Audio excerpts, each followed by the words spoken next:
Good afternoon, everyone. Just wanted to do this real quick update on what's going to be going on over the next week or so in regards to the weather around here. The big story for the weekend is going to be this storm system that's going to be passing by to our south. Uh, could bring quite a bit of accumulating snow to the Illinois, Indiana, even into the Iowa area. And it's possible that some light snow might make it up into far southern Minnesota, south of the metro. It'll be battling some dry air, so not expecting really anything major from it, maybe a quick half inch to inch of snow. And we run the GFS through the rest of the run here, and nothing really shows up until towards the end of the run. Uh, Late next weekend, uh, the model is showing what could be a pretty decent rain event for parts of southern Minnesota. But again, that's a long ways out, so uh, we'll have to just keep an eye on it. The other thing we're going to look at is temperatures. A lot of people are wondering when is it going to warm up, and we're going to look at the oscillations. If you remember last year, the Arctic oscillation never really went negative, and since it stayed in the positive for so long, uh, it was a pretty warm winter. But now we're seeing it way negative. This is unusually negative for this time of year, and that's why temperatures are so below normal at this point in time.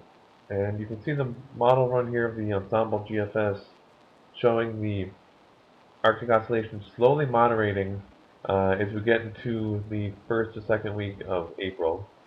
The other one we're going to look at here is the North Atlantic oscillation. It's another one that forecasters will look at in regards to how the weather patterns are going to shape up exactly. Arctic oscillation, North Atlantic oscillation, the more positive they are, typically we'll see warmer weather. Negative, we see the cooler temps you can see there. We're starting out cold and working our way up towards that neutral to slightly positive phase as we get into further into the month of April.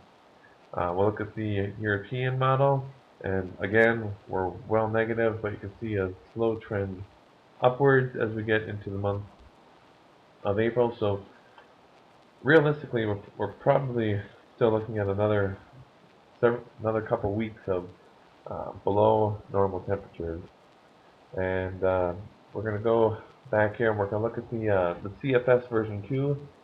This is the climate forecast system. Uh, it does a fairly decent job of depicting long-range weather patterns in regards to temperatures and precipitation. Of course, the blues there and the greens are below normal. The oranges and the whites are typically more above normal. And as we run through here, you can see that some of those warmer temperatures are showing up. Again, it's matching up well with the oscillations going to the positive as we get into the middle of April, or the first couple weeks into April.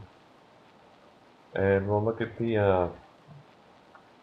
Arctic oscillation with CFS, and you can see a slow trend upwards towards that neutral, but that's even getting even further into the month of April.